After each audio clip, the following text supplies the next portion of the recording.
if you're buying a home, chances are you've thought about going to some open houses, and you might have already gone to some. They can be a lot of fun. It can be really fun to go into the open houses and check them out and see what's out there. But there's some unwritten rules and some things, some guidelines to follow that I'd like to help you out. Things that I tell my clients as they go along, so that they don't play their hand while they're in the open house. All right, so here's what I'd like to let you know. First off, right off the bat, do treat it like research. When you're doing open house, make sure you treat it like research. You're looking at homes, you're trying to find the right ones. You're looking at things. What is it about homes that you like, and what is it about these homes that you don't like? So you try to get into the right neighborhoods. Homes are typically built in the same era, same time, same builder, and so in different neighborhoods, they will have different builders and they'll have a different feel. So as you go through the home, you're going to discover what you do like and what you don't like. So you want to be really conscious of that. But do treat it like research. You're gathering info. You're not just looking around. You're being, very methodical and consistent, and not wasting the agent's time that's there as well. You don't want to waste your time, but you don't want to waste somebody else's time. All right. And then one thing to really keep in mind right at the bat is, don't think that the agent is there to help you. They're going to give you information, but their job is to represent the seller. Now, granted, if they are the listing agent for the home, they represent the seller. There may be an agent there that's hosting an open house, and they're just looking to pick up some buyers because they don't have a lot to work with right now. So that's typically, those are the two scenarios of the type of people that are going to host the open house. Regardless, the agent that's hosting the open house, they work for the brokerage that represents the seller. So you always want to consult with your own personal agent. And that's what our clients do. They always talk with us before they go into an open house. So, and basically in the payoff of all of it, you're not going to play your hand. So, all right, so let me give you some of the other rules here. Here are the kind of 7 rules to get this done. So when you go to the open house, be polite and be respectful. You want to greet the host and sign in and follow their flow. The host is not an adversary. They're just there to help sell the home or meet some buyers that don't have a buyer's agent to work with. And so you really want to be courteous. They're not bad people. They're just trying to get some work done. And they're taking the Saturday or their Sunday off in order to host this open house. And it takes them an hour or so to open up and get the signs up. And it takes them another hour to get done. And it's time away from their family. So, it's a job for them. And so when you walk in, it's really pleasant when you have some buyers, even if they're not going to work with you directly. When we have buyers that walk into our open houses and they're nice, it just makes the day better, I mean, who doesn't like to be nice? And there's sometimes we have buyers that walk into the home and they're just, I'm not going to talk to that agent. I'm not going to sign their thing. And as agents, one, we really need to have a record of everybody that comes through the home in case something happens. And we need to know that the buyers are secured or not, whether they're meaning that they have an agent or not. So it's really important to go ahead and sign in and let them know. You want to go ahead and take notes as you walk through the home, but you can ask permission. You might even ask the agent that's there if you could have one of their sheets for the property, or if you have it online. And you want to make some notes either with your handheld device or on paper, whatever's easiest for you. But make sure you take some notes about the home. If you take some notes and you go through this house and you find it's not the right one for you, and you didn't write anything on the sheet, just go ahead and give the agent back the sheet and say, hey, this is a great home. It's just not exactly what we're looking for. And I'm working with an agent, so I'm going to go ahead and let my agent know that this isn't one of the ones that I want. Sorry. So, but be polite always. And then as you're walking through the home, I want you always to be conscious of look beyond the surface area. Look beyond just what you're seeing.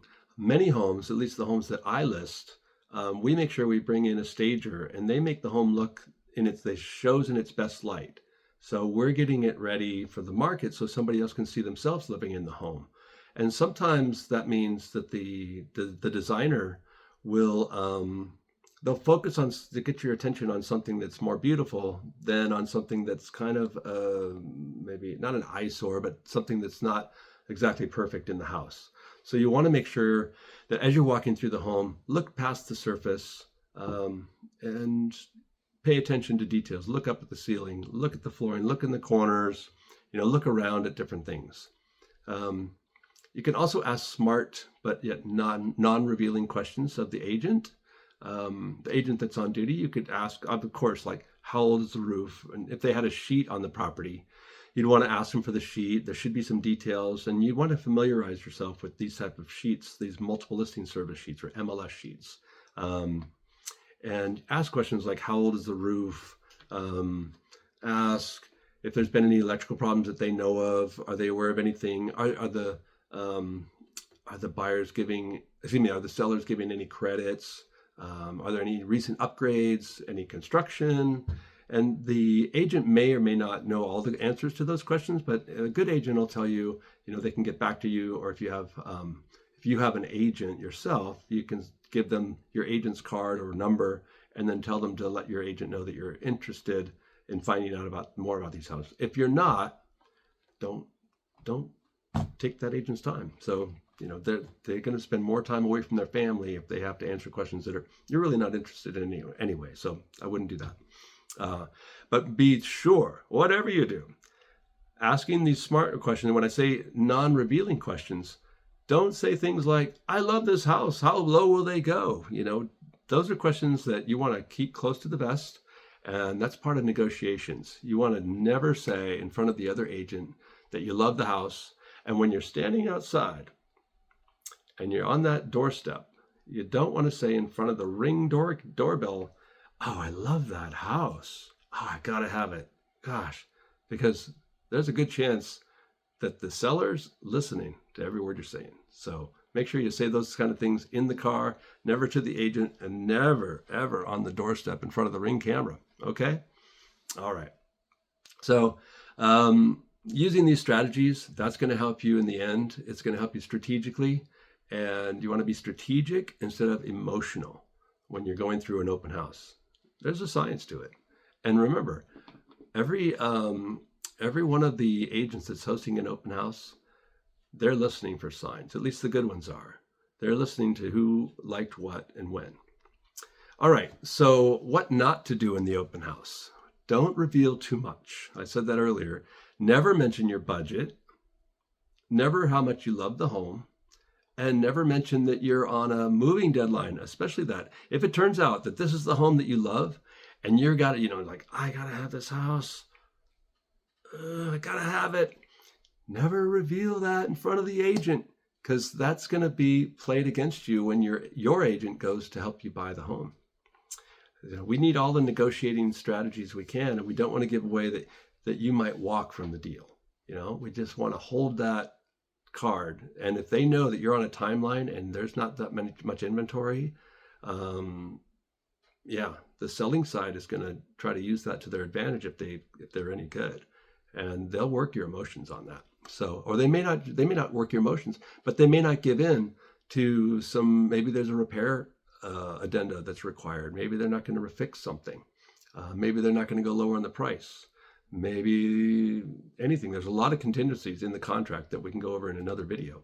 In any case, all right, don't bypass your agent. Please, please, please. What that means is, if you've got an agent, tell the listing agent that's there, or the agent that's on duty hosting the open house, that you have an agent. It's just the right thing to do. Your buyer's agent, in the state of Florida, and actually anywhere, you have to sign a buyer's brokerage agreement now. So you're under contract with your agent, and your agent's working so hard for you. They're working hours. Now, if you went to the open house that day and your agent wasn't able to go because they had another appointment, they're still working for you in the evenings, in the mornings, in the afternoons. They're doing different things trying to find you homes. And so it's only the common courtesy to go back to your agent, especially if you go to an open house at a new construction.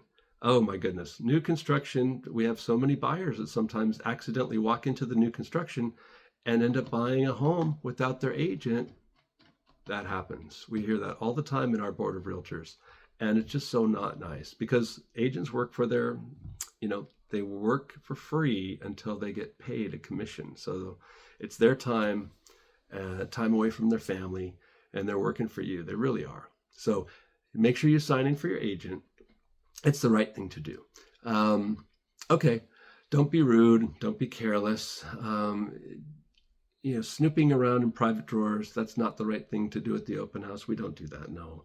Opening closets, yeah, you got to see how big the closet is, but, ask permission. May I see how big the closet is to the agent that's there? I'd like to look in there. But don't go through private drawers and cabinets. Those things are not conveying with the property.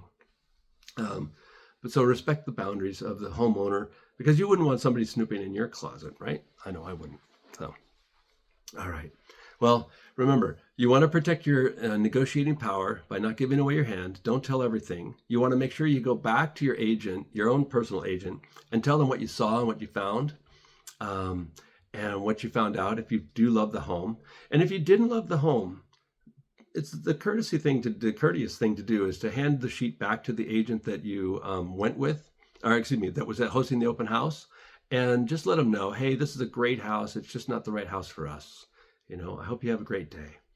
And also, don't lead them on that you don't have an agent. If you do have an agent you're working with and everything's going well, just let the agent that they're on duty know you're just trying to get some information about the home and you appreciate their time. So, okay, that's a good thing to do. All right, so if you're serious about a house, if you're really serious about it, best thing to do is schedule a private showing with your agent. If you've gone to an open house and you think you really like it, then you might want to schedule with your agent to go back. And the other nice thing about open houses, the open house may not be the home for you, but exploring the neighborhood. This is another good point about going to some of the open houses. It gives you a reason to get into the neighborhood, kind of see what's going on during the day or during the weekend when most people are home. And if you are working with an agent, they can dig a little deeper. They can get information from the agent. They can request disclosures, things about the home that are not readily visible. And they can get any other information about if there's a homeowners association, those type of things. They can find out more about the home if you let your agent know. And let your agent know right away, because you never know. Even in a slow market, meaning a buyer's market where things aren't selling that quickly, yeah, sometimes when you like a home, suddenly there's a buyer that likes the home too. A home might be sitting on the market for months, and then all of a sudden you decided you want to buy it. Somebody else comes along. It happens so many times, it blows my mind. So make sure you tell your agent right away that you like it, and that way they can get the most information as possible. So, all right. So recapping on everything, use your open houses to learn about a open house. Not to negotiate the open house. It's not the right time to do that. Always protect your interests. Make sure you're working through your agent and not giving away all of your secrets. Don't tell them all your budget and your love for the house. No. Just keep a straight face. Play poker. And then, if you're moving to Sarasota, you want a strategy about that and find out more about what it's like, just contact me. My information's here on our YouTube channel. I've got a great team. I've got an amazing buyer's agent that'll help you. I can help you as well, and we can also help sell homes if you need to sell your home. So, but I hope you enjoyed this video. I've got more coming, and I've got a lot of information to share with you. So have a great day, and talk to you another time.